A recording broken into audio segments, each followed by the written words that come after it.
To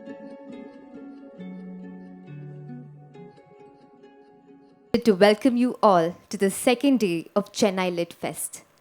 This literary fest seeks to showcase perspectives, intellects, and cultural aspects of Tamil Nadu. Spread over 2 days, the fest is packed with several scintillating intellectual exchanges. We welcome you to the second day of Chennai Lit Fest. I am extremely honored to introduce the first speaker for the day, Shri Sunil Ambedkar. Welcome, sir. Shri Sunil Ambedkar is All India head of Prachar Vibhag. He was head of the Akhil Bharatiya Vidyarthi Parishad, ABVP, the students' wing of the RSS. Ambedkar has been an RSS insider. He also came out with a book, The RSS Roadmaps for the 21st Century, which was an effort to showcase the Sangh as a more forward looking, accommodative organization. Sir, we are extremely delighted to have you here today. We are looking forward to hear your erudite views on RS's envision for future India. So it's my pleasure to be here at Chennai Lit Fest. And in the mid of the elections going on in Tamil Nadu, this program like Lit Feste is organized in Chennai. So it's a great opportunity to discuss many important issues. I heard yesterday also we have discussed on very important topics here in English and simultaneously I think in another different adjoining hall, in adjoining hall in Tamil also.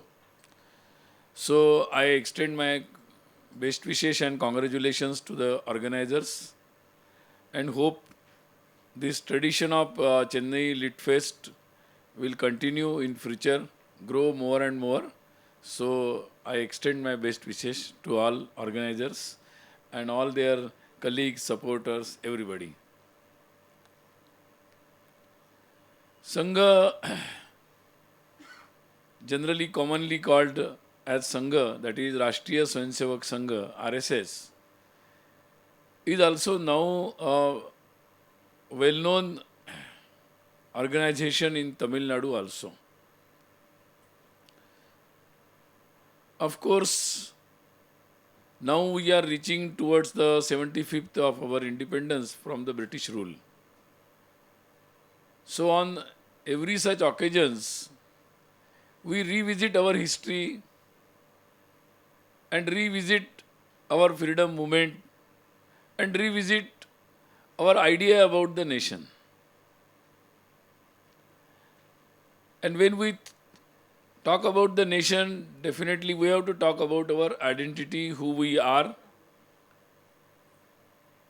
Nowadays,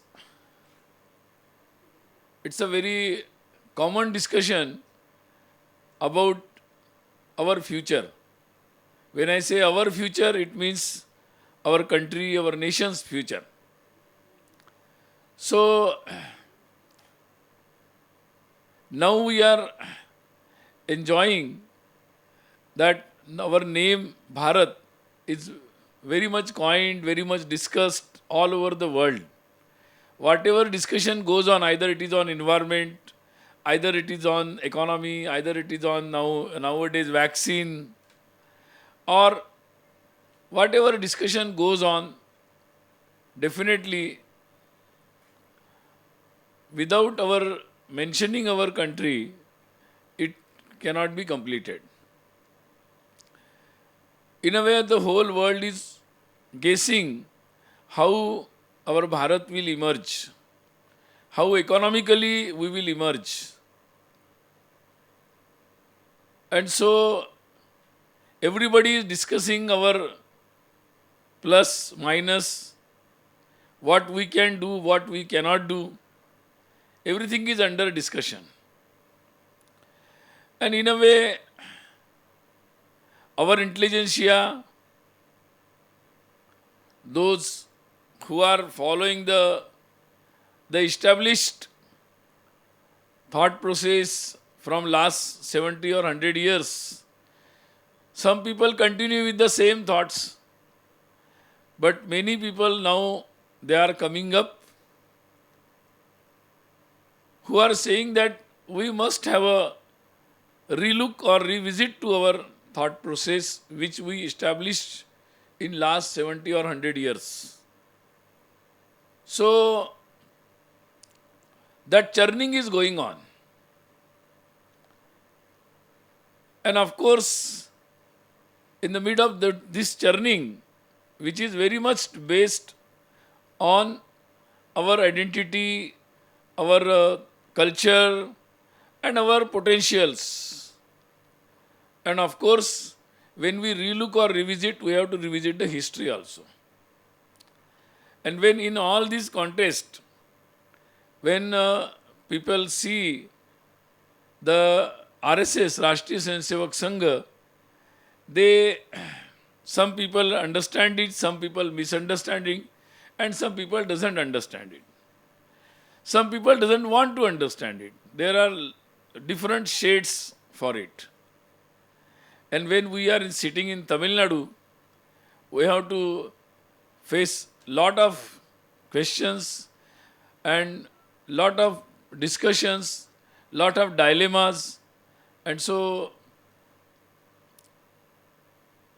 we have to first clear it, then only about our identity, who we are, and with this clarity only we can plan our future, or we can walk very with confidence on our futuristic path.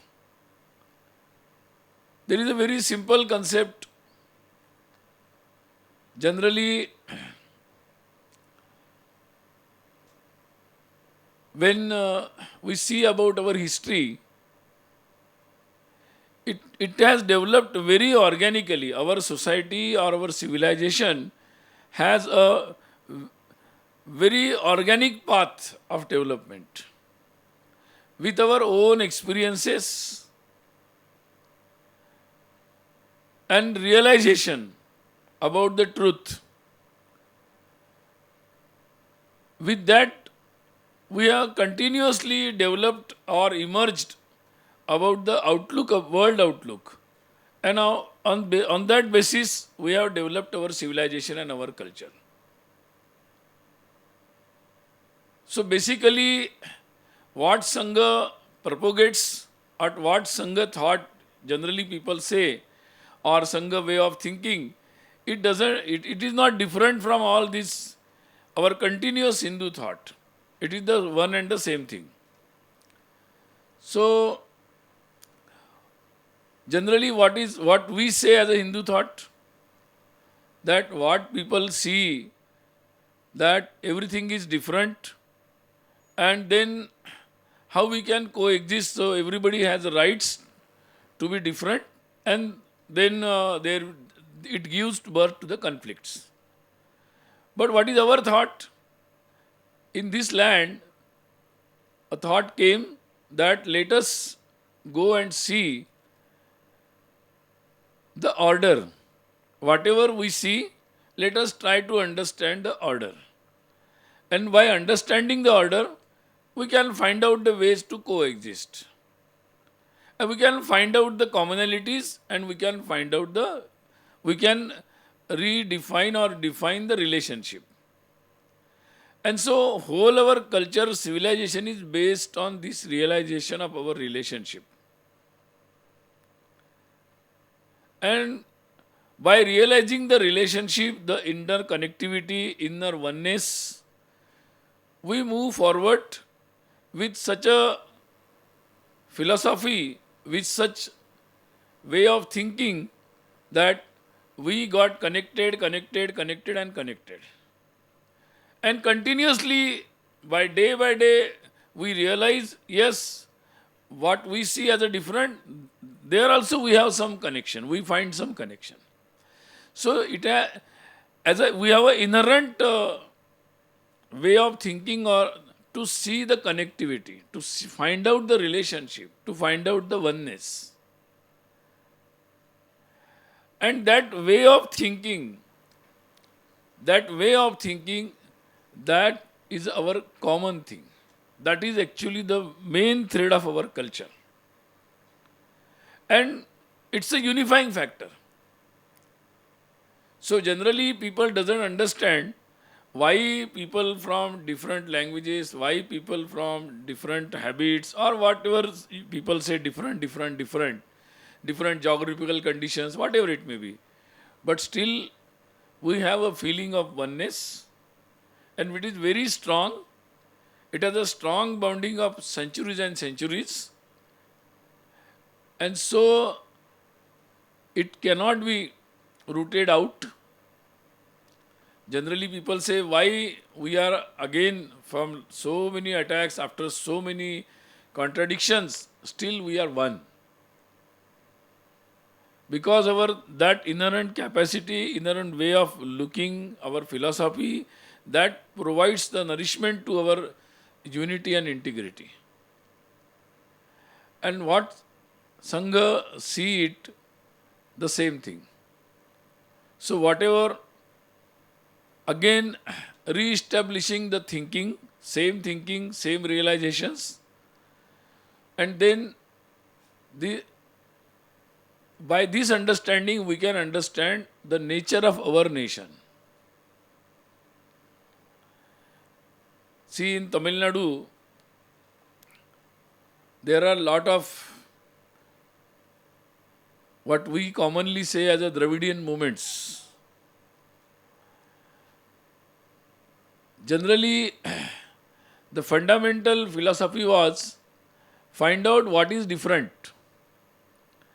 And on that point, developing the newer and newer identities. Because of that, in our Western experiences, it has created different identities, and identity it goes to extreme, and then it goes to that we can't live together. And that has given birth to the so many extreme activities. And it has no end.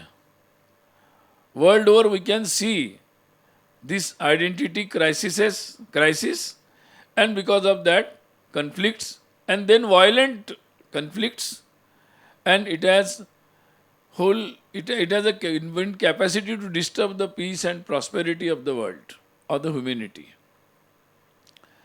So whenever we are thinking about how our future will be, because when the world is seeing that now Bharat is emerging as an economic power, as and everybody agree. They may disagree on many issues, but everybody agrees that yes, now our country is emerging as an economic power also. Technologically also we are advancing. So here question arises whether our future plan, our development, our basis for our unity and integrity will be based on which thought process, how our systems will be, how our technologies will be. That is the main core issue. Who will take the decision, how will come to the conclusion, and how our decisions will be.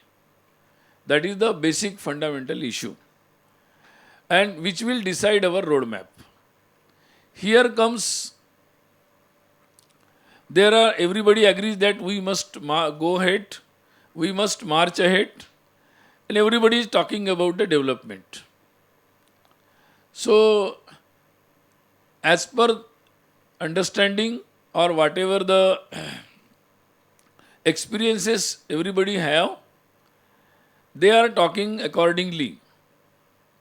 So, when we are thinking about our roadmap, whether we will just cut, paste and copy to somebody or we will have our own plans. That is the major issue. And so, for any issues or challenges, our answer, whether we will derive from somebody else or somebody's experiences, or we will revisit our experiences, our potentials, and then we will develop our understanding, and then we can have the roadmaps. This is the way of thinking. So, how Sangha sees it, our choice about the technology. Our choice of technology cannot be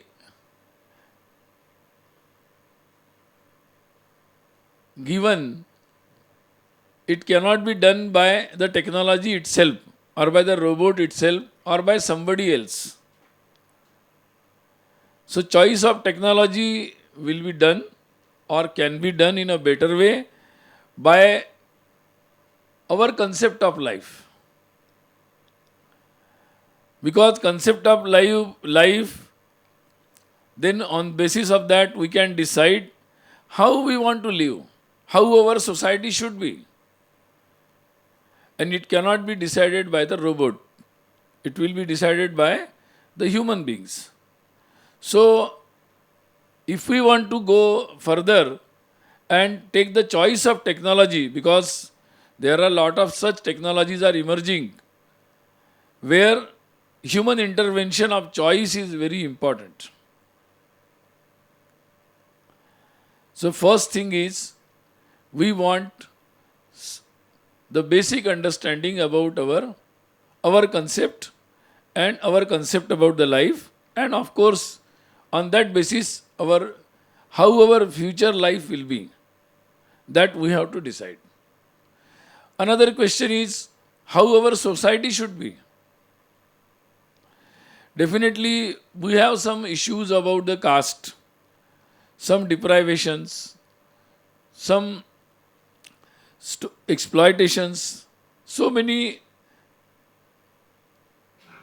some ill elements we have in our society or in our societal practices. So we have tried to rid of all such ill practices. So our constitution has provided the equal opportunity, equal voting right to everybody, and some affirmative actions are also provided. Out of this, some movements have emerged. They propagate the conflict to resolve all these inequalities, to resolve all these exploitation. They propose the conflicting ideas, which we have the experiences of last so many years, that all these conflicting philosophies, like they have only proved divisive. They only create such, they misproportionately lead to rise of different identities and ultimately the conflicts, and they capture our development process and our prosperity finally. And so here, how our ancestors, they resolved such type of crisis, because there is a human tendency to have different opinions, different identities and different capabilities. So there will be always. So our way, so here we find the difference. The communist philosophies or all such divisive politics, it has led to the more and more divisive creations. It has not led to our integration. So here Sangha says about the samarasata, that is social harmony, and how it can be. Some people say this caste structure is very bad and it should be thrown out. Sangha also says, yes, it has gone, now it is not, it has gone to such a stage that it cannot be useful for our future generations. This cannot be a solution. But here, how our new system will be?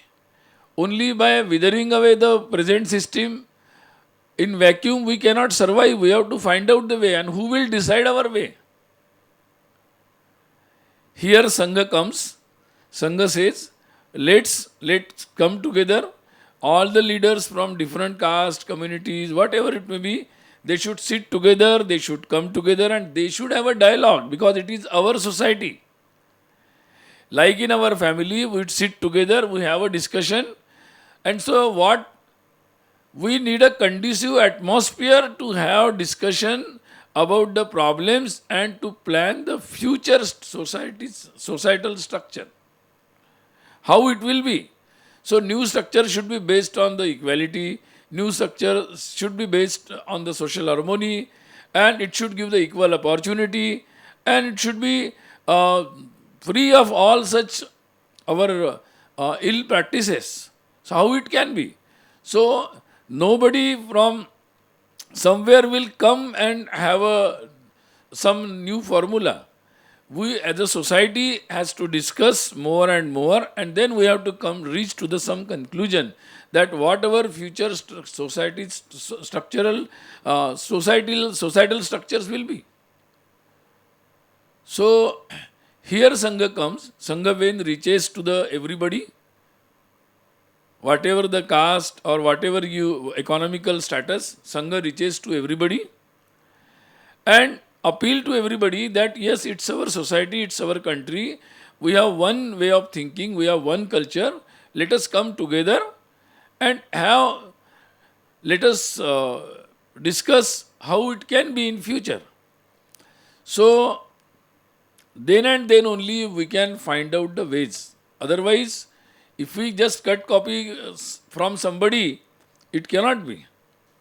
And so for that we need a conducive atmosphere.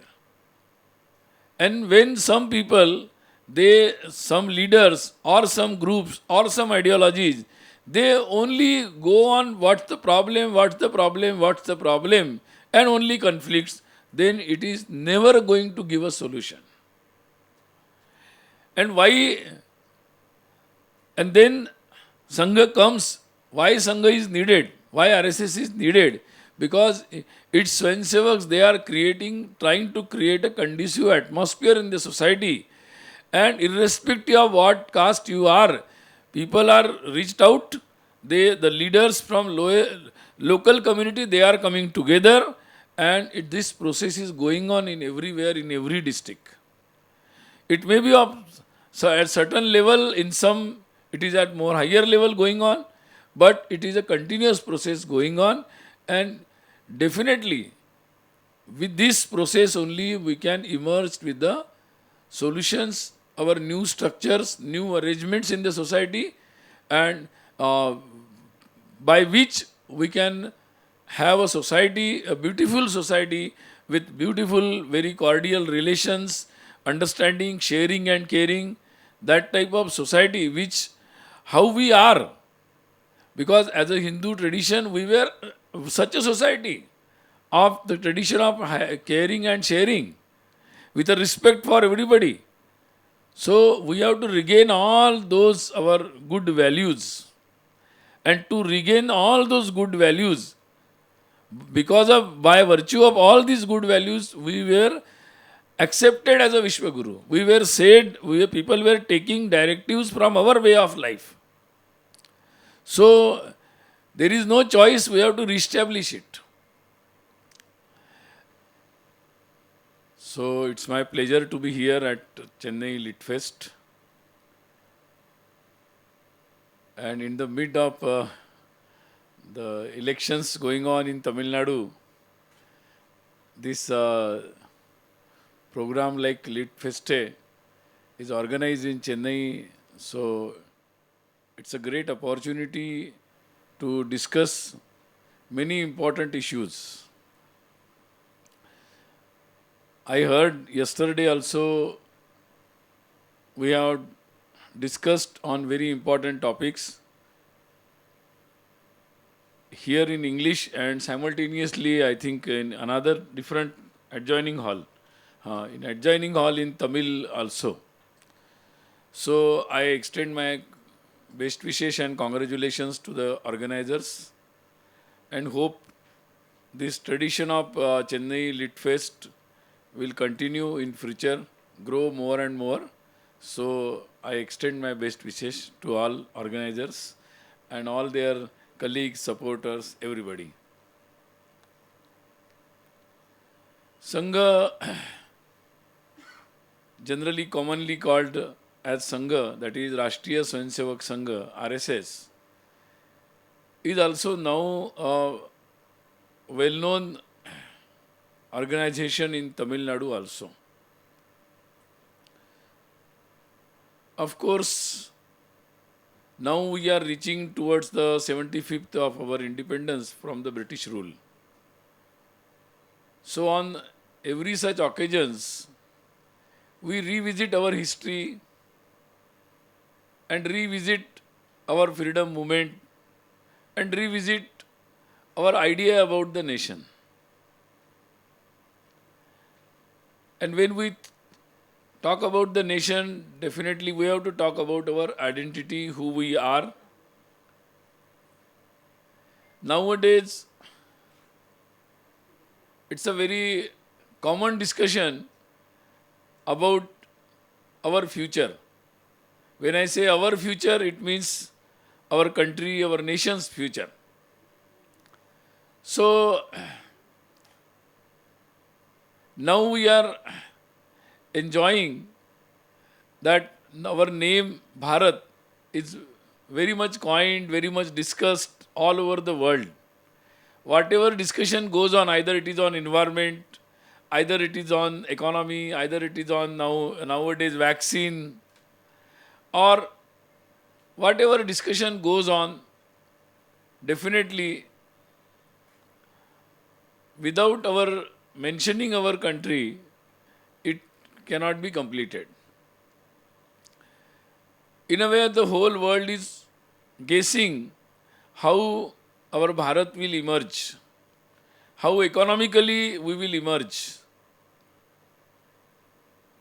And so everybody is discussing our plus, minus, what we can do, what we cannot do. Everything is under discussion. And in a way,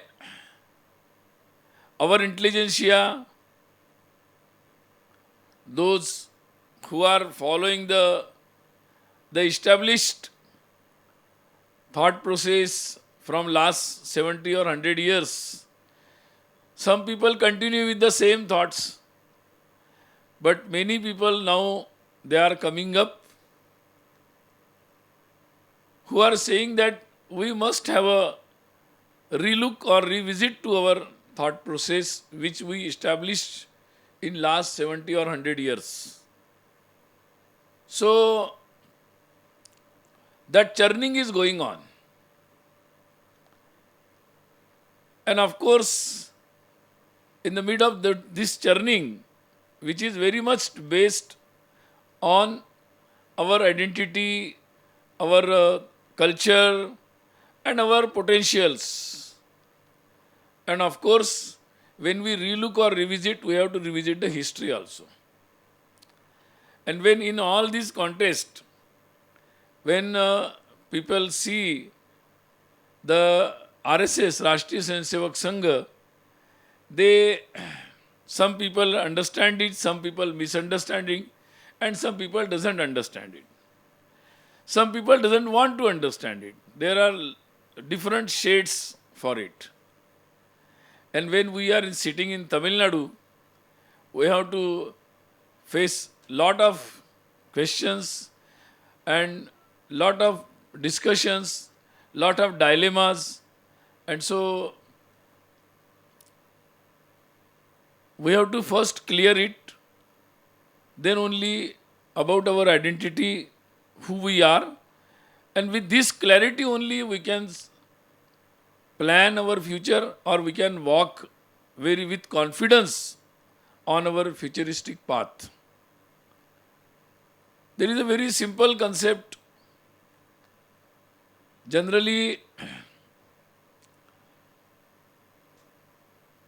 when we see about our history, it has developed very organically. Our society or our civilization has a very organic path of development with our own experiences and realization about the truth. With that, we have continuously developed or emerged about the outlook of world outlook. And now on that basis, we have developed our civilization and our culture. So basically, what Sangha propagates, or what Sangha thought generally people say, or Sangha way of thinking, it is not different from all this, our continuous Hindu thought. It is the one and the same thing. So, generally, what we say as a Hindu thought, that what people see, that everything is different, and then how we can coexist. So everybody has rights to be different, and then it gives birth to the conflicts. But what is our thought? In this land, a thought came that let us go and see the order. Whatever we see, let us try to understand the order. And by understanding the order, we can find out the ways to coexist. And we can find out the commonalities, and we can redefine or define the relationship. And so whole our culture, civilization is based on this realization of our relationship. And by realizing the relationship, the interconnectivity, inner oneness, we move forward with such a philosophy, with such way of thinking, that we got connected. And continuously, by day, we realize, yes, what we see as a different, there also we have some connection. We find some connection. So we have an inherent way of thinking, or to see the connectivity, to find out the relationship, to find out the oneness. And that way of thinking, that is our common thing. That is actually the main thread of our culture. And it's a unifying factor. So generally people doesn't understand why people from different languages, why people from different habits, or whatever people say, different geographical conditions, whatever it may be. But still we have a feeling of oneness, and it is very strong. It has a strong bonding of centuries and centuries. And so it cannot be rooted out. Generally people say, why we are again from so many attacks, after so many contradictions, still we are one.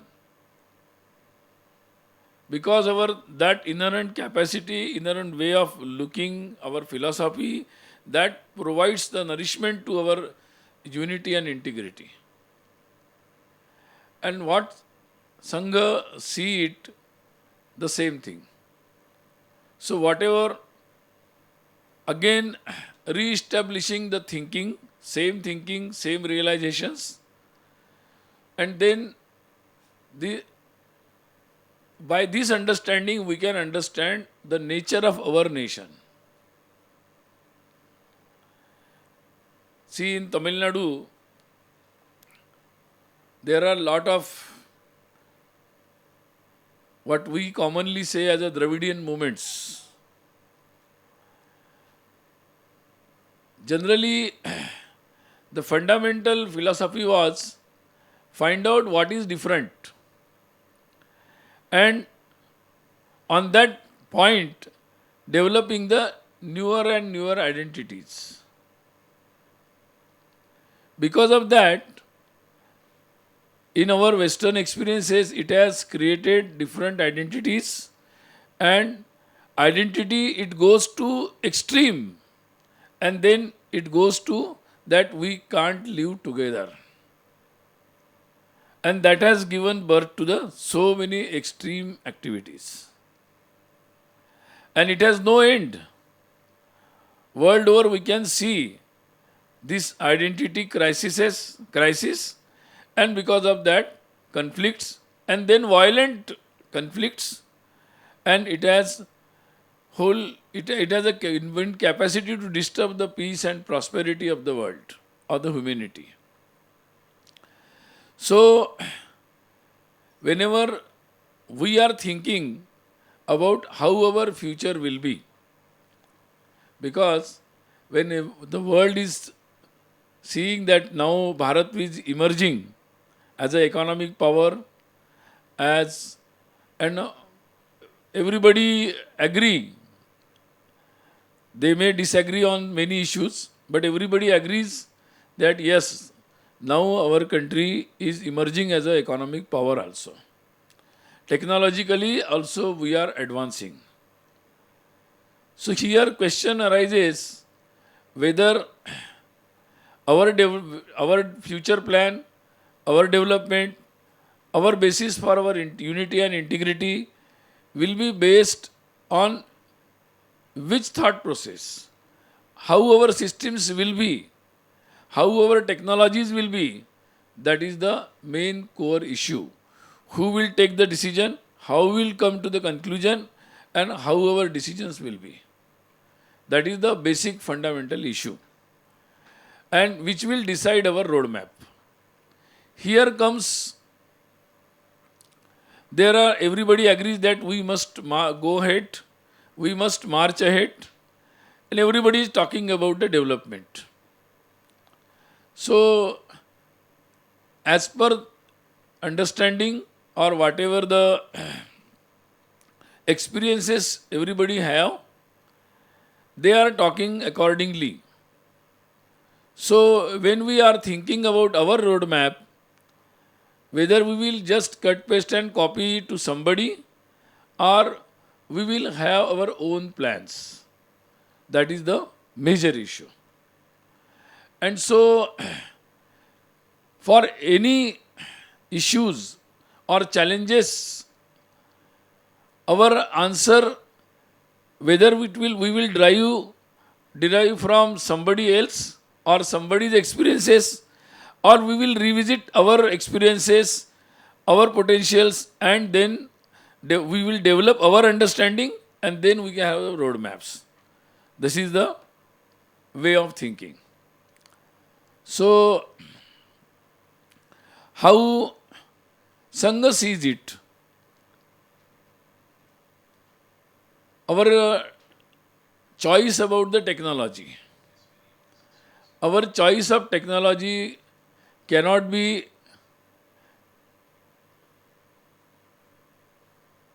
given, it cannot be done by the technology itself, or by the robot itself, or by somebody else.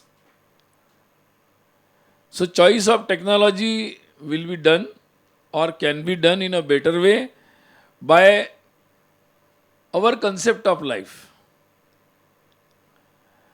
Because concept of life, then on basis of that we can decide how we want to live, how our society should be. And it cannot be decided by the robot. It will be decided by the human beings. So, if we want to go further and take the choice of technology, because there are a lot of such technologies are emerging, where human intervention of choice is very important.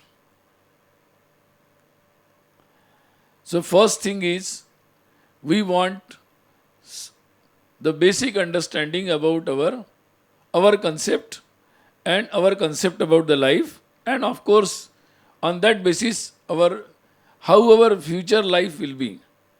That we have to decide. Another question is how our society should be. Definitely, we have some issues about the caste, some deprivations, some exploitations, so many,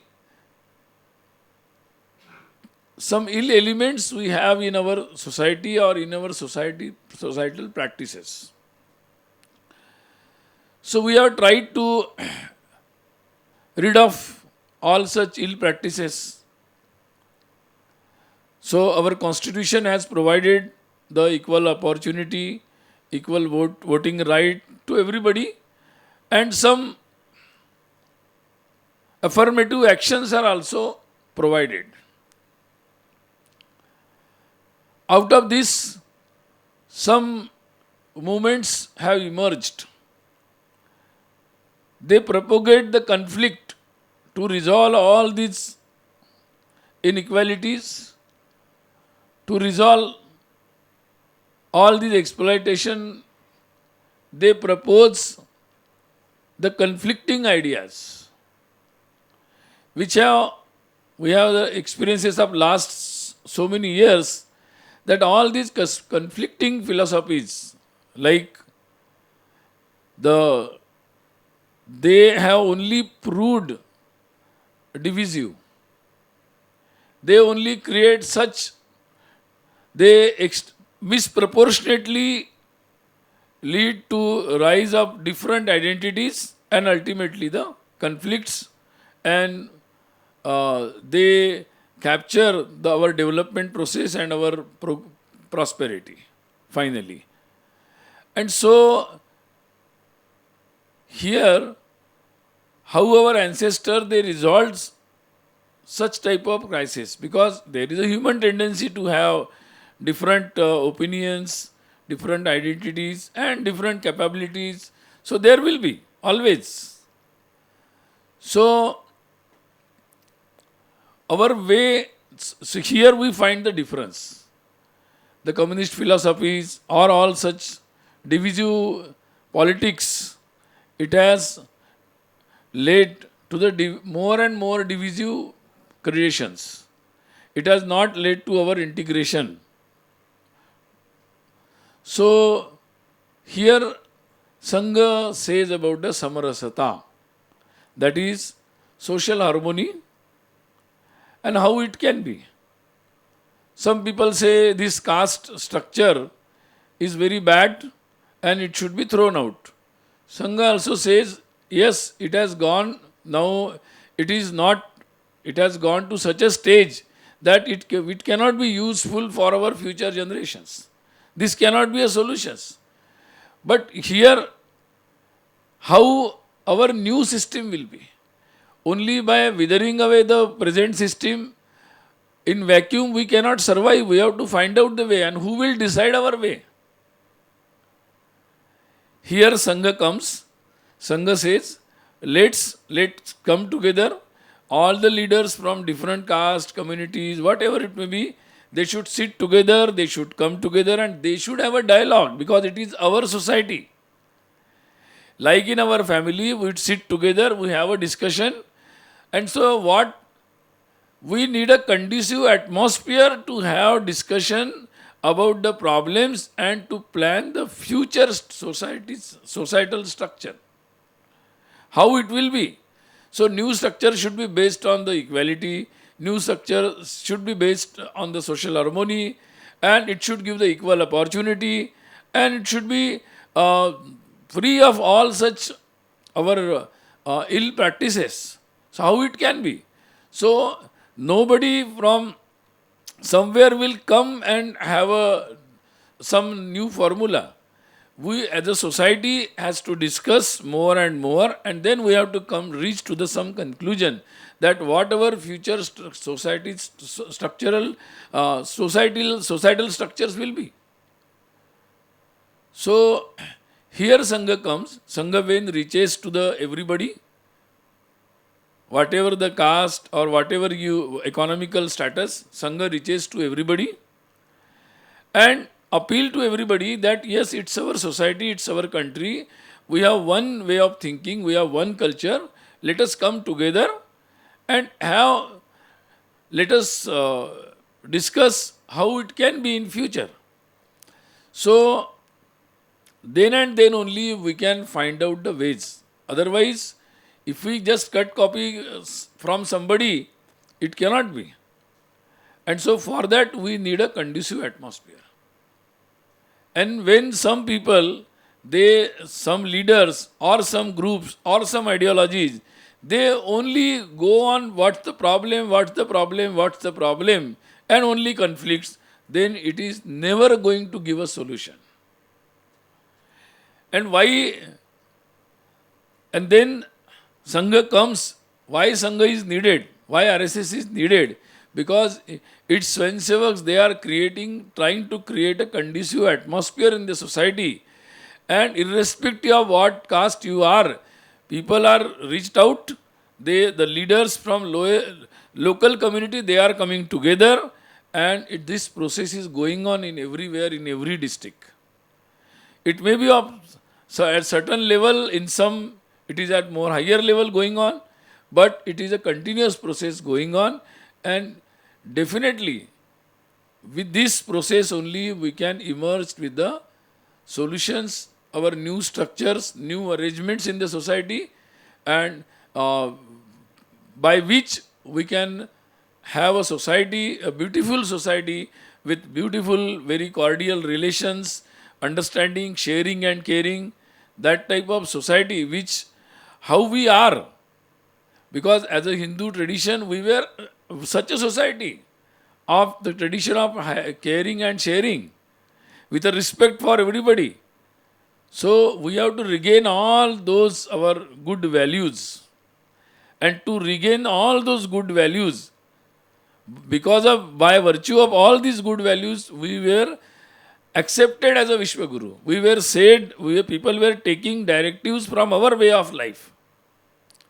So there is no choice, we have to reestablish it. All Swayamsevak reached out to the more than 89 lakhs families in Tamil Nadu. And with them, all such issues were discussed with all these families. I think this number of families means, I think about 50% of the families in Tamil Nadu, nearly. So it is a very deep discussion among the society which Sangha has initiated. And so Sangha has a very long-term plans how unity and integrity can be achieved. Another point is how our practices, generally we say the practices in dharma or religious practices should be, or whether our text, what they say, what they mean, and what we practice. So that should be discussed. It cannot be discussed on the basis of the translations which were made here, and Tamil Nadu from 15th century, I think, such translations and translations of our text were done in English and in some Tamil also. And of course, they have misinterpreted the whole story. So it is the high time to go to the original sources. What Tiruvallur says, what Sangam literature has, what they mean, and it should be understood in Tamil language, and by understanding the language or the literature of that time. So it is a very deep process, but it was just misinterpreted by somebody. Those who don't know the Bharat, those who don't know the Hindu, those who don't know the Tamil Nadu, those who don't know the Tamil properly, and they are continuously using the state power or using all such type of powers they have done continuously, and which has created some misunderstandings about ourselves.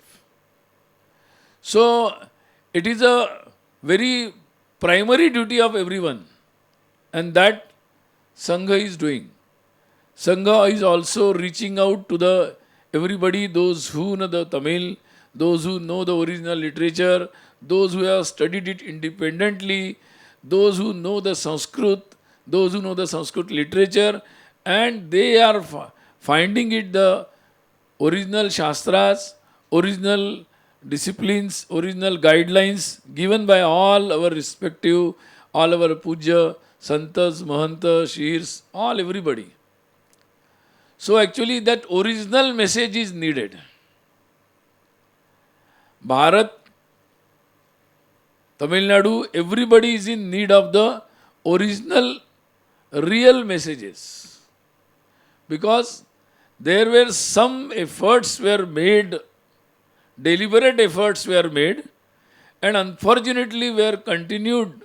They got the opportunity to continue in our last some 50, 70 years of independence also.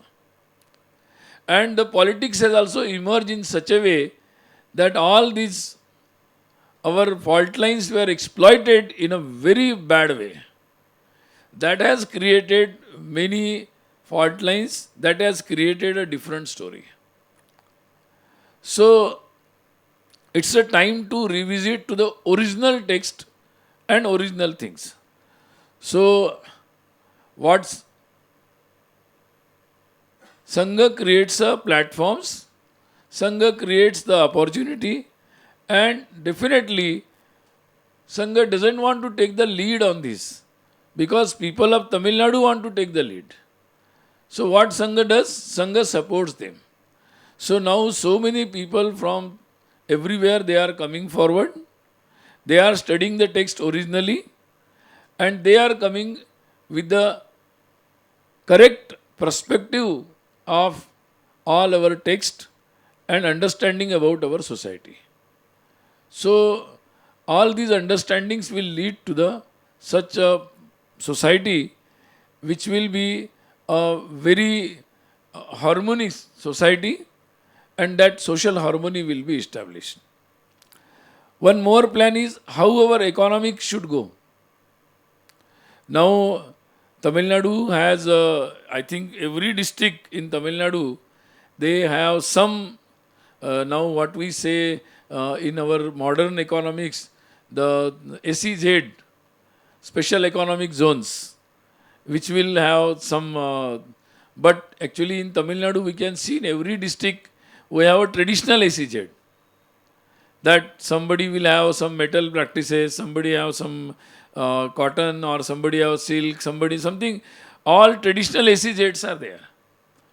So that is one model of economic prosperity. So now in this global world of globalization, how our path will be? Whether it will be environmental friendly, human friendly, or family friendly. Because what our economic practices should be disturbing our family and separating our family establishments, or whether it should be we should re-establish our economy and our family life, our cultural life. It should be synchronized. So that is the major issue. And so in future, our economy development, our choice of technology will be according to this. So many people from different walks of life, they are coming together. Lot of discussion is going on.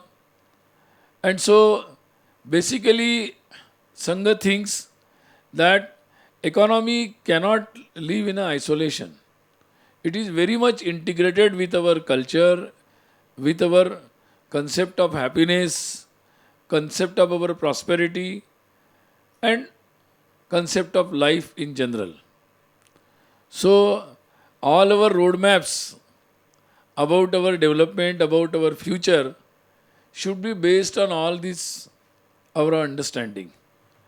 So I think this Lit Fest will also help everybody to understand, to better understand all these way of thinkings, way of doings, and the whole world is now revisiting. They are revisiting about how it can be organic or inorganic, how it can be some herbals. So everybody is revisiting the things.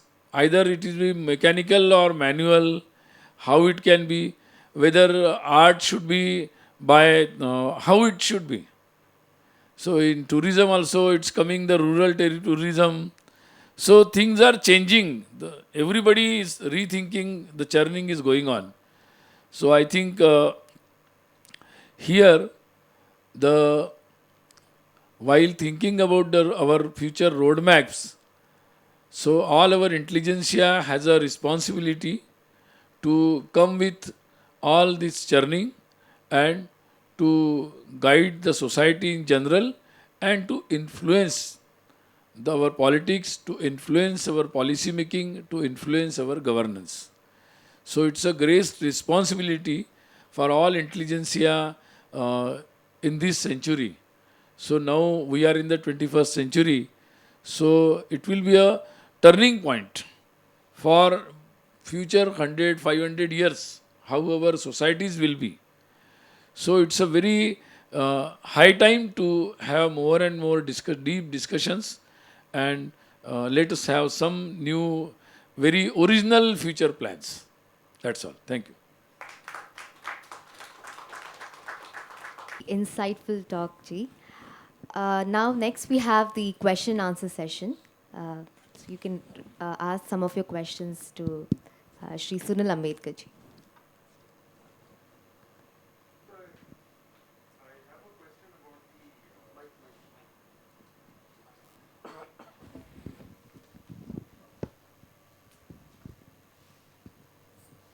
One aspect of development where we have to balance ecological concerns with our development, our economic requirements. Now, we are in a situation where we are not a very, our availability of land and water and natural resources is not to the extent that you would have in other countries like the larger Western countries. But we have a very high population, and according to all established thought, we cannot emulate their lifestyles without doing severe economic environmental damage. So what is the Sangh's position? Where do you think we should be striking the balance between economic development and ecological preservation?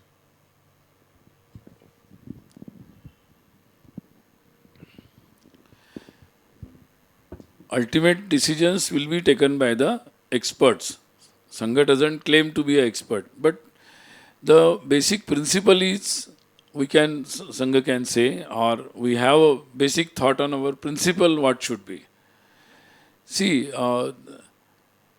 there can be a decentralized production because whenever we see that all I see on the roads so many trucks going on here and there, when we inquire that at one point some raw material is taken, it is taken to some other point, somewhere there is a centralized production, and from somewhere again the finished products will be moved to some different places, then again trucks and trains will be moving, and then again it will be distributed to the people. So there may be some, so we have to be a realistic what technologies or what material we want to be produced like defense productions in a centralized or bigger industries, and what things can be made in a very decentralized small industries with low investment, with some local arrangements and local demands. So that balance should be taken. Then we will be having less or minimum investments will be needed. Technology will be that industries will be very environmental friendly.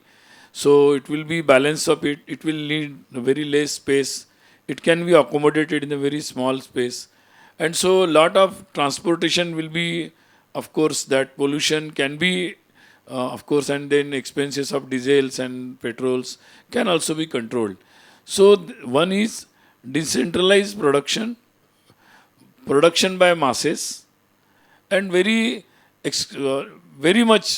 few things can be produced centrally with big industries and etc. etc. So Sangha doesn't go on the extreme opposition to the technology or extreme like it was done. So, or there is another extreme that only technology not applying the mind at all or not caring about the environment. So, Sangha believes in a middle path. There should be a balanced. So, many times there are some lobbies working on which takes either way extreme views and opinions, and sometimes they create the public opinion and some public movements also. So that leads to, ultimately that leads to our either environmental damages or either developmental damages. One or the other accident will be there. So we need a middle path. That is the way. So there can be assessment, and we can, on that assessment, we can have a decisions. Namaste ji. So I am a Samparka Saga Pramukh of Chennai actually. So the work that Sangha does through Samajita Samarsata, so that's something immense. I have seen it myself, and I have attended the meeting as well of Samarsata. So the work that has been done in Andhra Pradesh, so something we have to laud the efforts of the pracharaks who are involved in it. Now, coming back to this question that the discussion that we had, caste as well as economy. So this is something like we have to look at. We don't have to feel guilty about talking about our caste. That's what I feel. So because caste started with the job or a profession that we were attached to, and that is where our economy was connected to that also. But now what is happening is, because everybody feels guilty about the caste, the profession attached to the caste also is getting, people are feeling guilty about it and they're coming out of it. For example, carpentry has been there, shoemaking cobblers have been there, and barbers have been there. So they were all having a job in hand. Now all of them are coming out of it, thinking that only education is going to give them the profession, but it is not happening. My small request, or so your suggestion on this is, why can't we actually recognize people from the caste who are doing the job to be given some recognition and some support in the form of monetary help, or in the form of providing some kind of a support from them, from the government? If it can be given, the profession also will not die, and they will also feel happy about being doing a job that is attached to their communities. It's just a question from my side. If Sangha can help this feel proud about our job in the caste. So that's what I'm asking. See,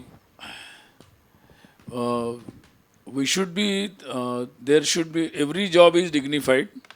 So we should not attach the stigma to any type of work profile, but it cannot be, the choice of job or work profile cannot be based on their birth, in which caste, or on the basis of caste, because that only has given us all these social issues of conflict.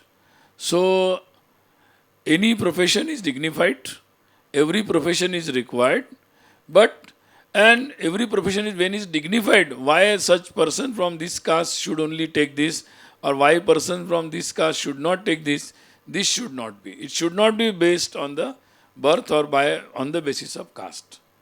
So, because society needs every profession, even the modern society or society in the 25th century, we also need all such requirements will be there. So some variations will be there, but basically fundamentally all requirements will be there. So we have to rearrange as it was, not on the basis of birth.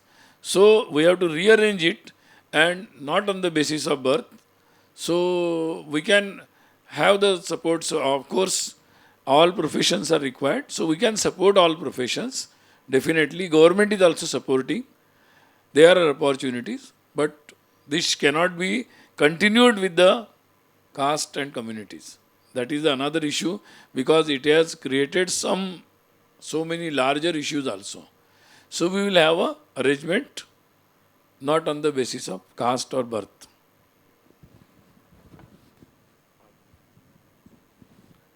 I am a retired judge.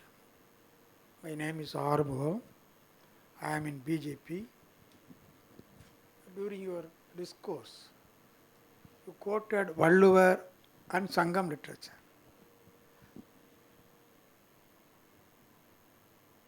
Valluvar says, and he views, he means casteless society. How far our Sangam agrees with Valluvar and Sangam literature? This is my simple question. How far you agree and disagree with Valluvar and also with Sangam literature? Have you gone through Valluvar?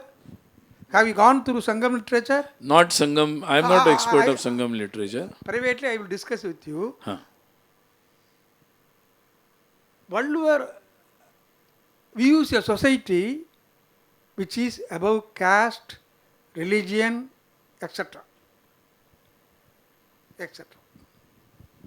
See, all our literatures, as I know, I am not an expert of Sangam literature, but to some extent I know the Tiruvallur's literature. To some extent I know. Huh. So, Tiruvallur's views are very clear, as I think. And he doesn't believe on the he doesn't believe on the birth or your capabilities can be decided by birth. He doesn't believe. He believes that everybody has a potential, and so society doesn't need such type of arrangements, he says. So we are definite. 1 minute. See, there is a need of, again, what I said, there is some versions interpreted about the Tiruvallur and Sangam also. It was also misinterpreted and misused for some political agendas also. So there is a need. So what I said, there is a need to revisit it originally by the experts again and to have a very fresh look. But as I know and what I believe, that Tiruvallur has conceptualized a very beautiful society which is away from the inequalities, which is away from dividing the opportunity for anybody. So he is conceptualizing a very beautiful society which is having a very beautiful relations. Huh? So he has conceptualized such a society, and that's a very beautiful society. So that's why we have the inspiration. See, what I said, that we have, see, Sangam literatures were also interpreted. So, because last so many years, it was a continuous race going on for misinterpretation of all our Tamil literatures. So, there is a need to revisit. So, I think our counterpart, our Tamil discussion is going on.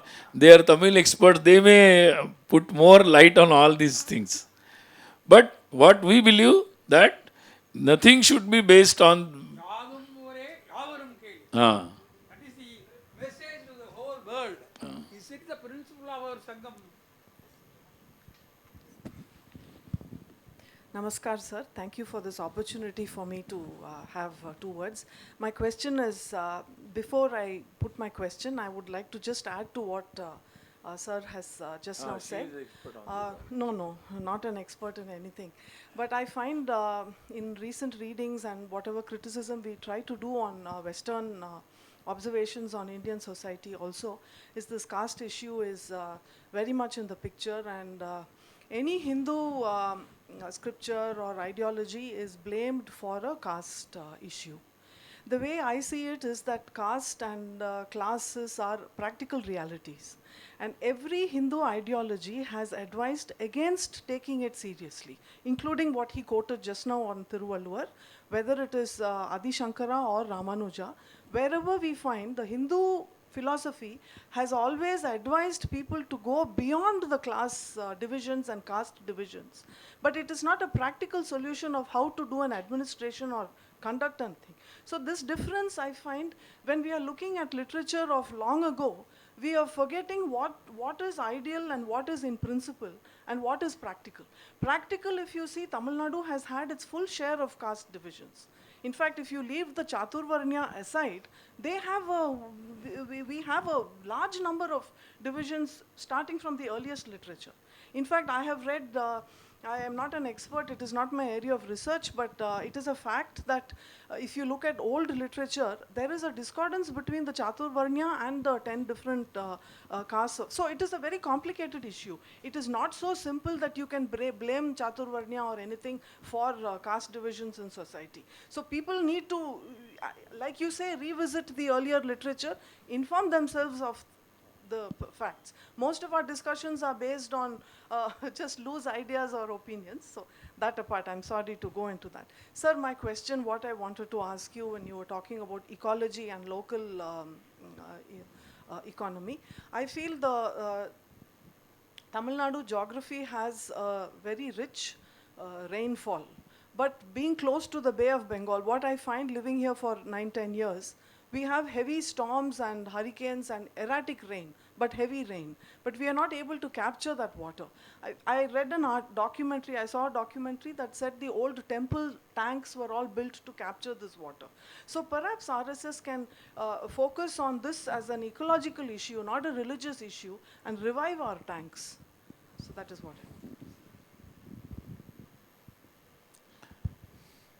See, as a RSS, we generally engage ourselves in man making. But as taking inspiration from Sangha, so in Sevaks they come up with so many societies, so many bodies, social or some environment, so many bodies they come up and they take the activity, then so many people join them. So that is the way of doing the things. So already in different states, there are a lot of societies have come up by Swayamsevaks to work in the environmental area. So Tamil Nadu is also taking the shape.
Already society has moved on the way.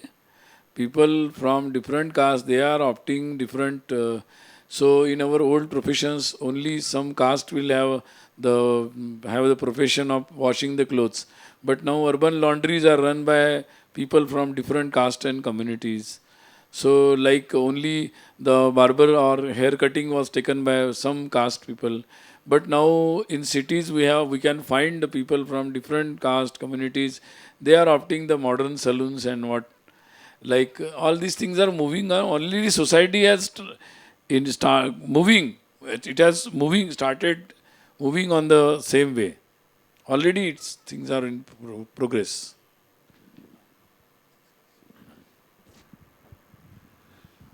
I have one question So about. you have a question or you want to give some instruction? Acha, okay, He okay. also has a question.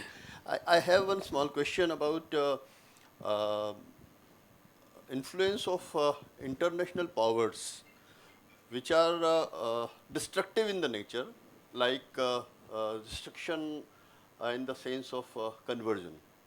Because you didn't touch upon this thing, but this is also a fact of the life, that whenever the conversion happens, the people move away from the mainstream, and when they move away from the mainstream, the people say move into say kind of Naxalism and all other divisive things. So if we have to become Vishwaguru, the question we have raised, uh, how we can say protect ourselves? That is an important question.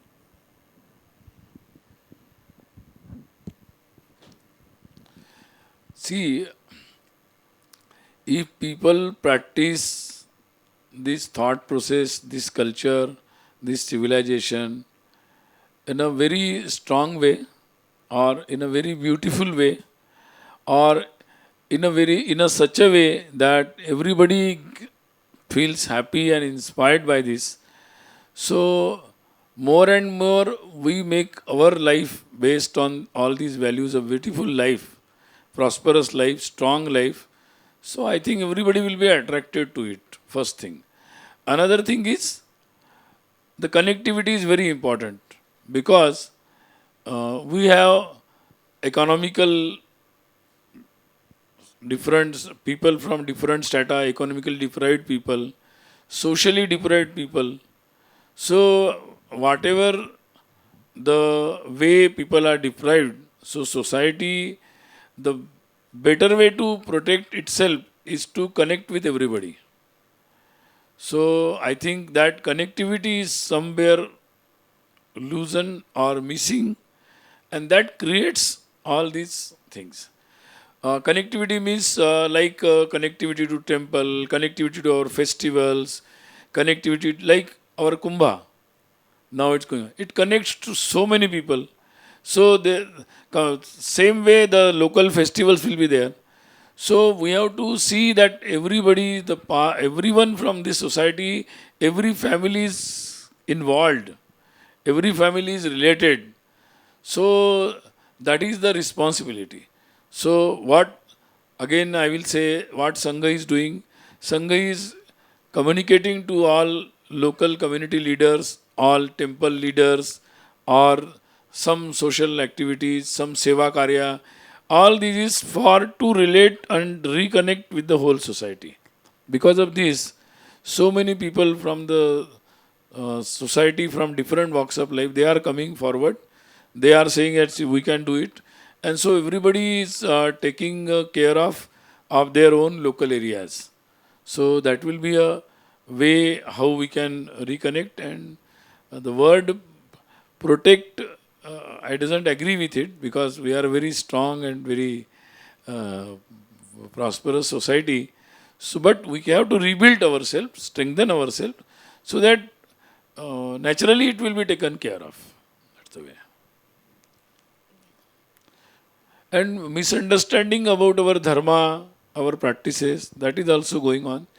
So, if we have more and more discussions, more and more realization, and in practice, we, as he says, we put it, then people will be.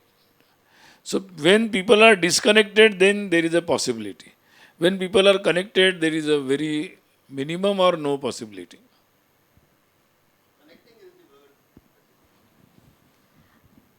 So in your talk, you mentioned about how there are today the society is getting divided and divided further. So with this, I just have one question. One thing that I observe is that This particular problem that more and more smaller identities further and further is increasingly being imposed, especially on the women population. And it is also, it's already seen in the Western countries, and now we're seeing in India also. So my question is, how do we envision women empowerment in the Bharatiya sense for the emerging India? So you have raised the two issues. One is about the identity, and one is about the woman issues. So first thing is, see, uh, generally we have we don't have a single identity. We have an individual person will also have a multiple identities. Generally, what we say as I'm a gender, I'm a male, or I'm a son of somebody, that is also identity. I am from a particular Marathi speaking, you Tamil speaking, some identity. I am from the state of which state of. Then what I profess, that is also my identity. There are a lot of identities. What I study, what is my subject, that is also identity. I am from which college or university, that is also my identity. So there will be a lot of identities from particular caste, that is also identity. So there will be n number of identities, and we have a very synchronizing setup of identities. So if you have a larger identity, why we need the larger identity? Because it unites us. That is a common point. In spite of different identities, we have a common point. That common points is a unifying factor. So we need that unifying factor. Generally, people say, what you said about the ancestors of all Muslims in Bharat, they are the Hindus or Prabhu Rama. Why you say like this? So it's not a dividing factor. It's a unifying factor. Because if Muslims and others, they have to live together, what is the common thing? Ancestor is a common thing. Their Hindu ancestry is a common thing. So generally, we have to find the common thing. Then we can, in spite of different identities, smaller identities, so we can have a larger identity, and that will unify us. So we will have definitely, if we have to compromise with this identity for a larger, then for larger, then for larger. For you have some interest, individual interest, then family interest will superpower, then the society, then the nation. It will go on like that. So identities management is disturbed here. So we have to reorganize and Bharat was very much special about very good management of all these identities. So in spite of different identities, we have a history of coexistence of thousands and thousands of years, where so many countries in the world over we can see they could not manage their identities, and because of that they have to live separately. So that is the another thing. Same thing goes on with either you are male or female, and with these all binaries, that creates that everybody has a different solution, and everybody has to find their own solution, and everybody has to go on the different line. That is not the way. Women issues are not women issues. These are all societal issues. So whole society has to take care of that. So there will be like our family, they have to coexist. They have to sharing and caring relationship. They have combined responsibilities. So I think these basic principles are very important. If they are taken care of, then it can be solution. Now in our some division of work will be different in our some rural life. In urban life it will be different. In 100 years back it was a different work division. Now in some smaller families where only husband, wife and 2-3 people are there, their work division will be different. If both are working or somewhere outside, their work division at home will be different. So the principle same, sharing and caring, and everybody is equal. And we have a shared responsibility, shared life. Then these solutions can be taken care of. Now because of some issues, we have to take some affirmative action. So our society has some affirmative laws for protection, for development, for opportunities. So there are some affirmative laws. So all these laws, because of our some lacunas or where we cannot find the solution within our society. That's why we have to create some artificial arrangements by legal framework or some different frameworks. So I think ideally society has to take care of all those issues. Government or legal framework should have a minimum role to play.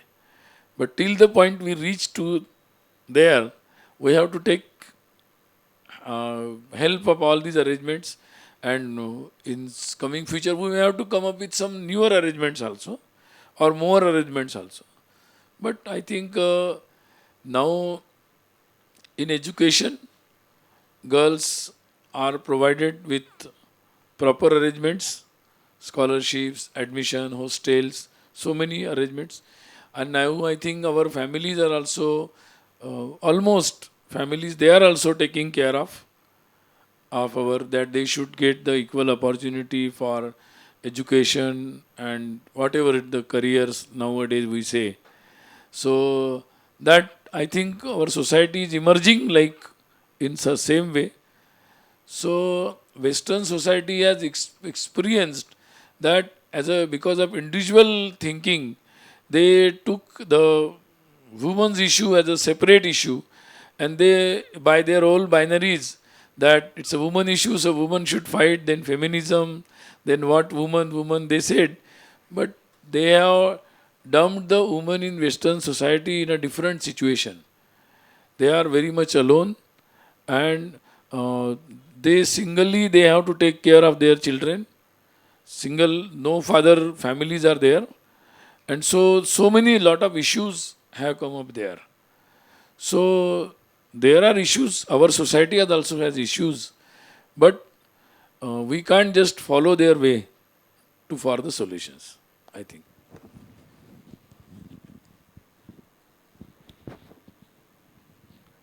I am a retired judge. My name is Arbo. I am in BJP. During your discourse, you quoted Valluvar and Sangam literature.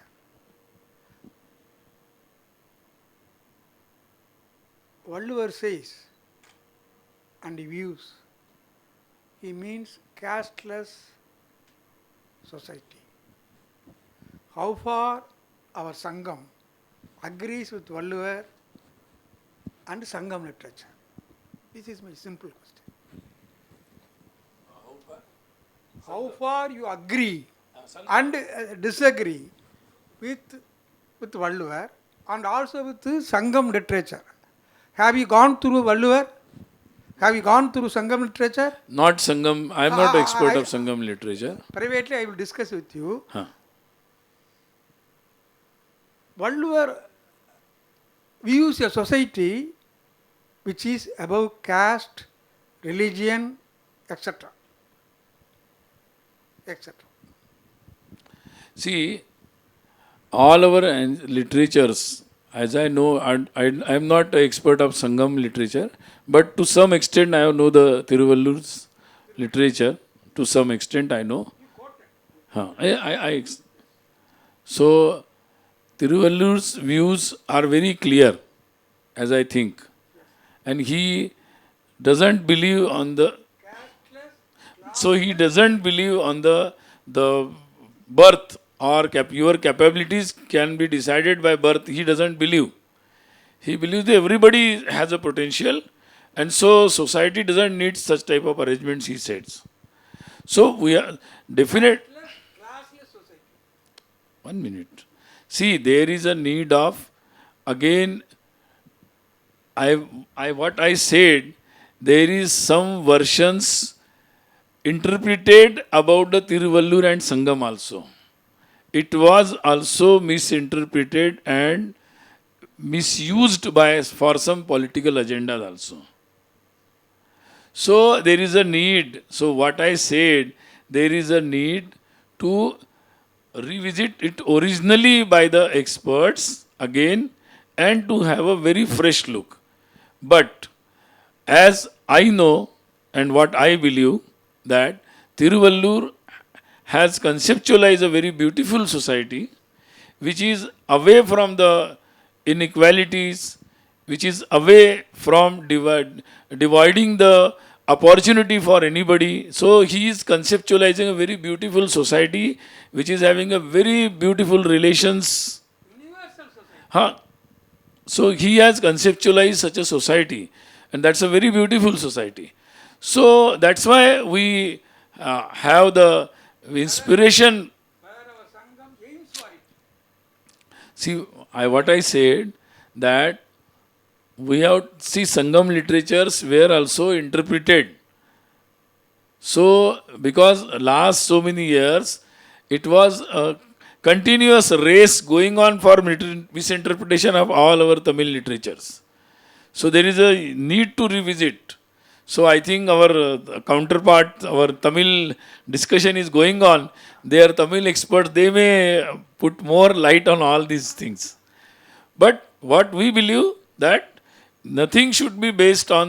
யாதும் ஊரே யாவரும் கேளு. Ah, That is the message to the whole world. Is it the principle of our Sangam? Namaskar, sir. Thank you for this opportunity for me to have 2 words. My question is, before I put my question, I would like to just add to what sir has just now said.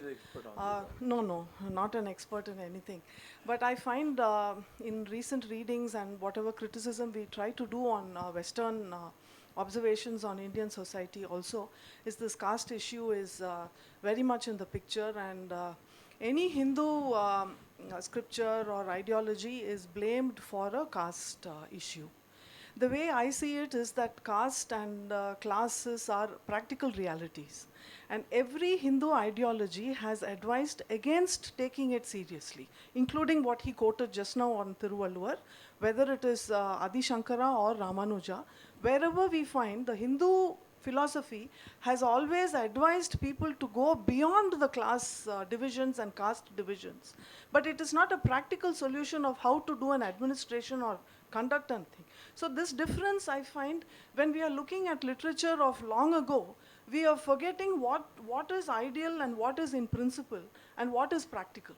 Practical, if you see, Tamil Nadu has had its full share of caste divisions. In fact, if you leave the Chaturvarnya aside, they have we have a large number of divisions starting from the earliest literature. In fact, I have read, I am not an expert, it is not my area of research, but it is a fact that if you look at old literature, there is a discordance between the Chaturvarnya and the 10 different castes. So it is a very complicated issue. It is not so simple that you can blame Chaturvarnya or anything for caste divisions in society. So people need to, like you say, revisit the earlier literature, inform themselves of the facts. Most of our discussions are based on just loose ideas or opinions. So that apart, I'm sorry to go into that. Sir, my question, what I wanted to ask you when you were talking about ecology and local economy, I feel the Tamil Nadu geography has a very rich rainfall. But being close to the Bay of Bengal, what I find living here for 9-10 years, we have heavy storms and hurricanes and erratic rain, but heavy rain. But we are not able to capture that water. I read an documentary, I saw a documentary that said the old temple tanks were all built to capture this water. So perhaps RSS can focus on this as an ecological issue, not a religious issue, and revive our tanks. So that is what I see, as a RSS, we generally engage ourselves in man making. But as taking inspiration from Sangha, so in Sevaks they come up with so many societies, so many bodies, social or some environment, so many bodies they come up and they take the activity, then so many people join them. So that is the way of doing the things. So already in different states, there are a lot of societies have come up by Swayamsevaks to work in the environmental area. So Tamil Nadu is also taking the shape.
Already society has moved on the way.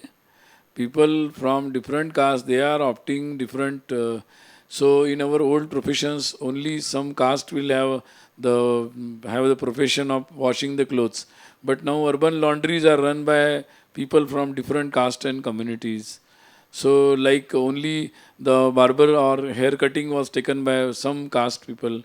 But now in cities we can find the people from different caste communities.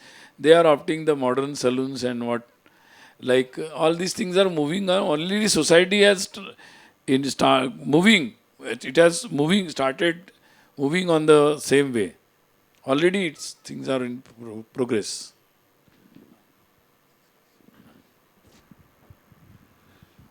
I have one question So about. you have a question or you want to give some instruction? Acha, okay, He okay. also has a question. I have one small question about uh, influence of international powers which are destructive in the nature, like destruction in the sense of conversion. Because you didn't touch upon this thing, but this is also a fact of the life, that whenever the conversion happens, the people move away from the mainstream, and when they move away from the mainstream, the people say move into say kind of Naxalism and all other divisive things. So if we have to become Vishwaguru, the question we have raised, uh, how we can say protect ourselves? That is an important question.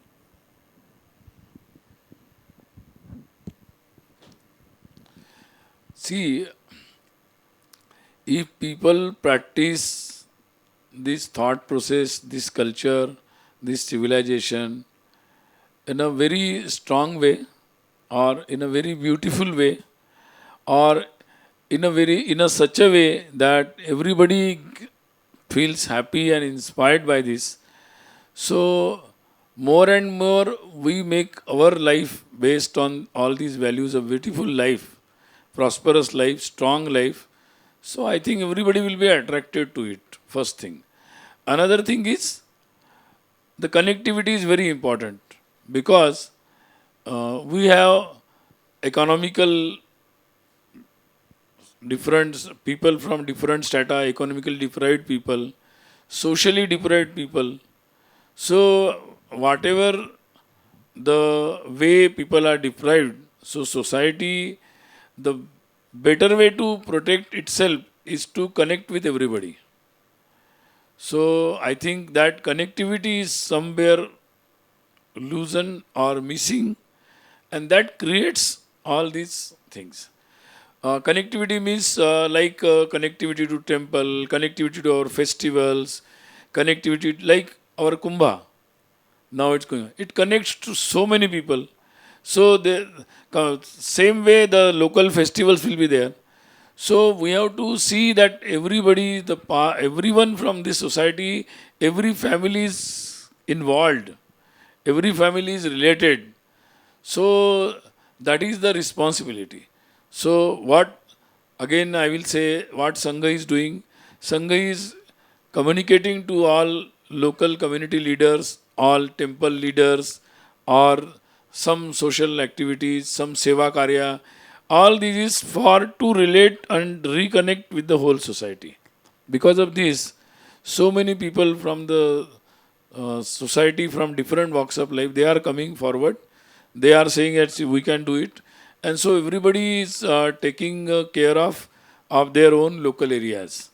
So that will be a way how we can reconnect. And the word protect, I doesn't agree with it because we are a very strong and very uh, prosperous society. So, but we have to rebuild ourselves, strengthen ourselves, so that naturally it will be taken care of. That's the way. And misunderstanding about our dharma, our practices, that is also going on. So, if we have more and more discussions, more and more realization, and in practice we, as he says, we put it, then people will be. So, when people are disconnected, then there is a possibility. When people are connected, there is a very minimum or no possibility.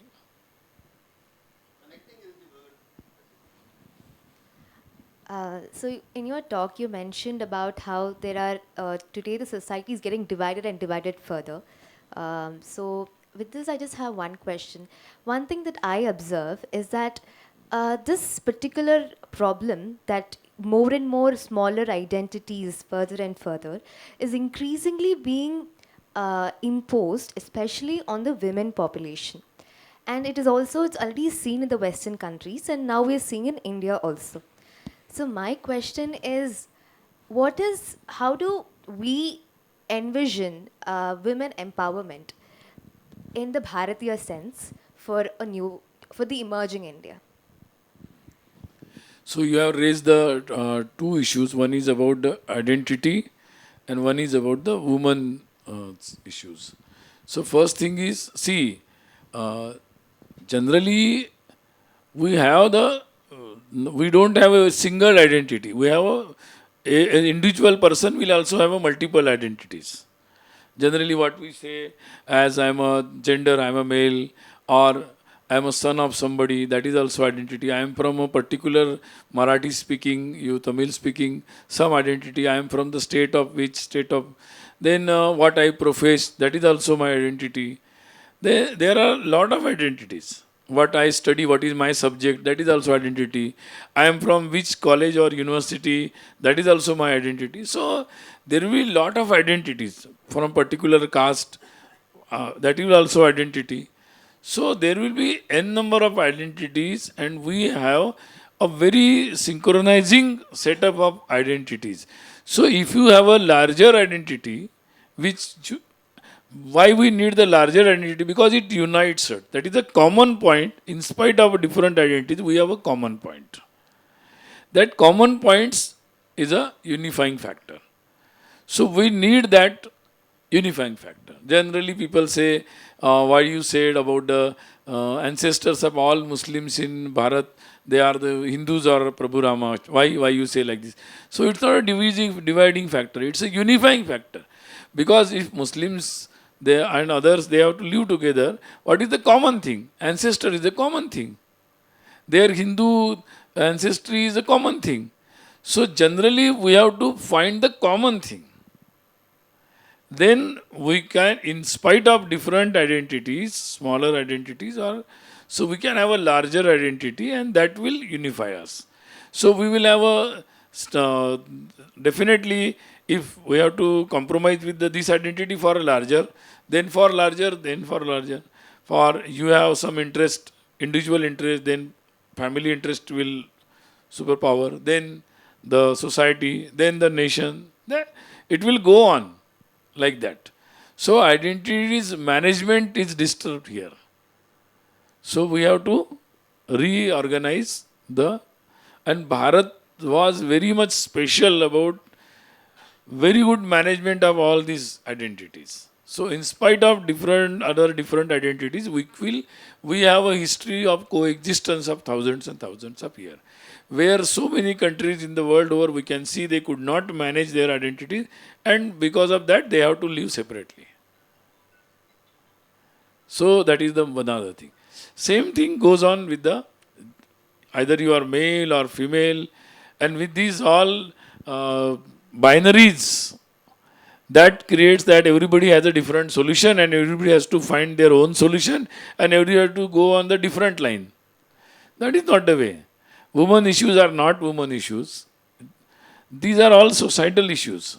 So whole society has to take care of that. So there will be like our family,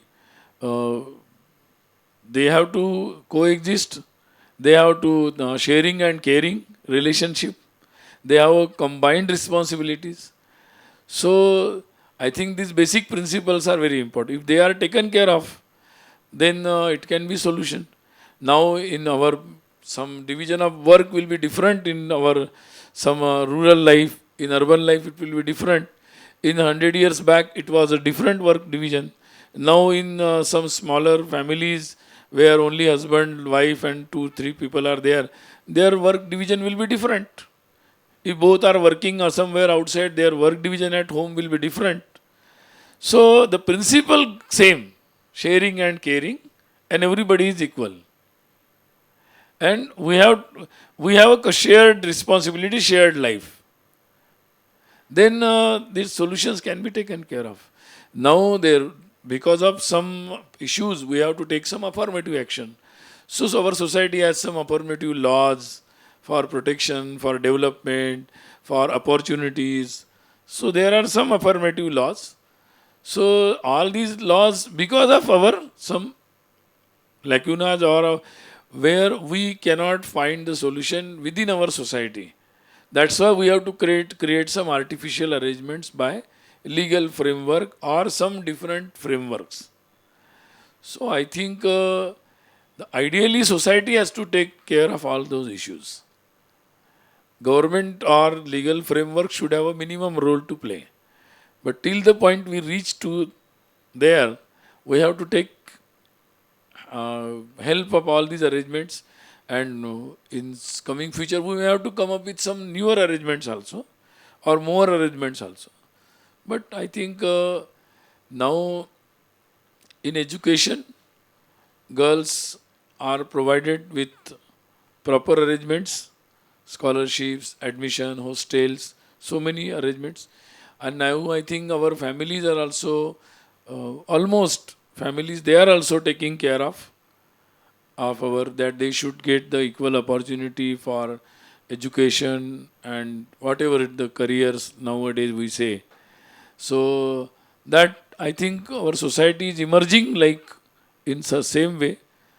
So Western society has experienced that because of individual thinking, they took the women's issue as a separate issue, and they by their own binaries that it's a woman issue, so woman should fight, then feminism, then what woman they said, but they have dumped the woman in Western society in a different situation. They are very much alone, and they have to take care of their children. Single, no father families are there, and so many lot of issues have come up there. So there are issues. Our society also has issues, but we can't just follow their way for the solutions, I think.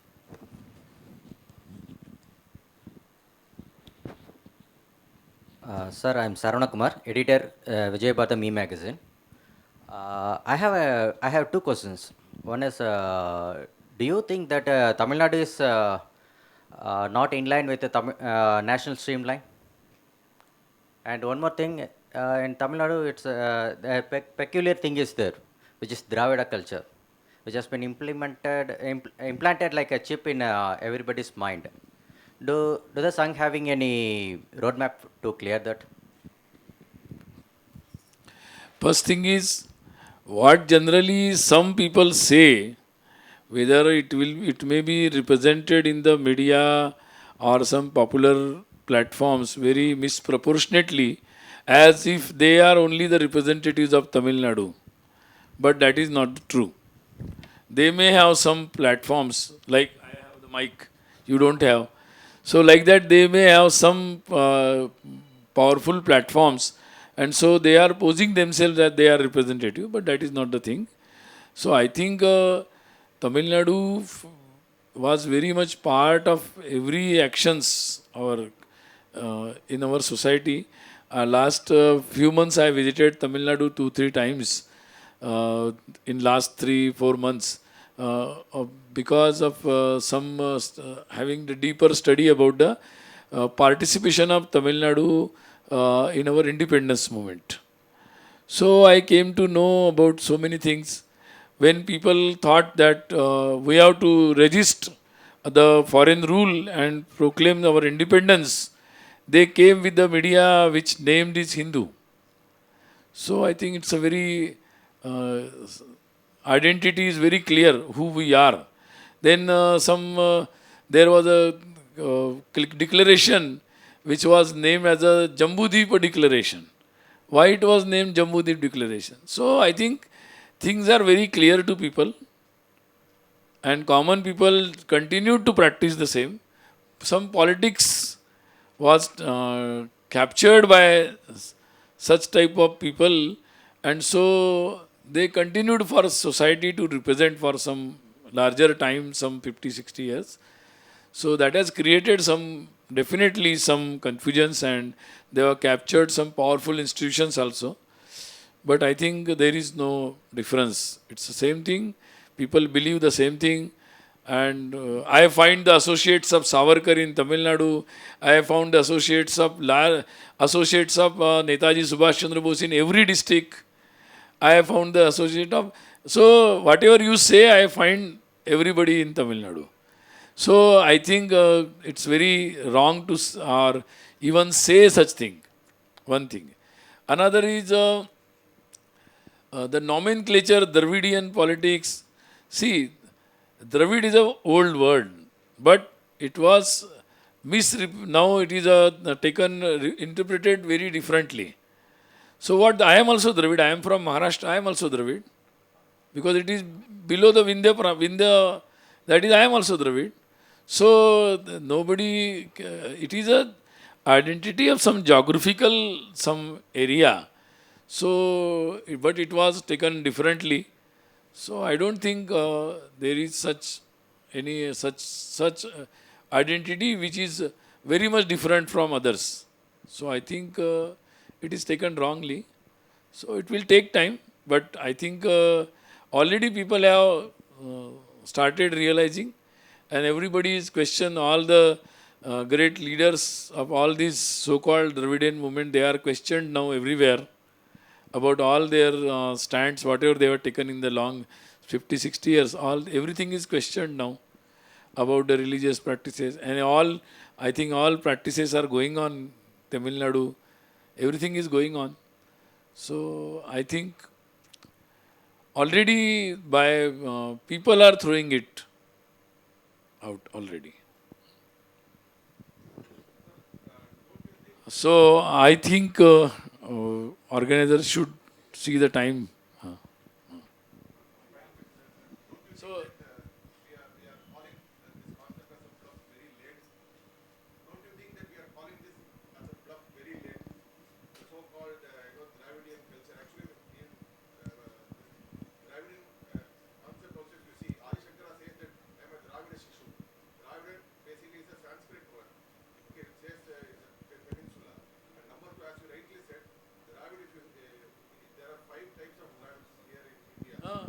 I think everybody knows.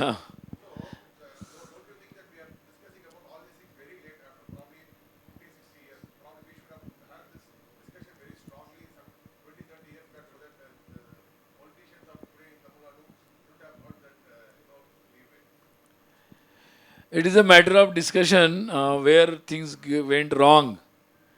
I think from day one, so many people from Tamil Nadu itself, so many leaders from different walks of life, they were thinking like this. And what I mentioned about our independence movement, everybody was thinking like this. But something went wrong, and it was captured by the leadership, was captured by some such people. They promoted for their interest. So don't be afraid of all this. All these things are okay. They have some deep rootedness, but maximum they are superficially. They fail to capture everything or the whole mind. So they have not captured in such a way. So it may take them some time. It's not a gone case. Sometime it has to complete the circle. So I think the circle is completed now. So things will be open up. So namaste to all. So I am very much thankful to all of you and the organizers especially. Namaste. Thank you so much, sir. It was a very, very insightful and thought provoking session. Now, we would like to felicitate our speaker, Sunil Ambekar ji, with a memento.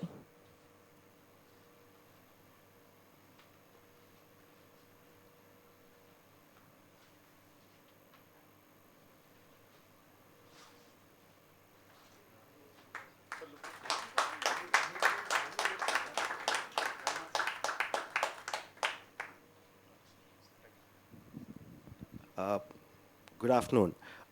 This entire thing would not have been possible without the help of a lot of people. But I'd request two people from all the people who have helped to be on stage. Surenji, is he there? Okay. Shamji, Siddharthji, can you please? There's one more gentleman, I can't call him on stage. He's going to take it otherwise. But I really would request.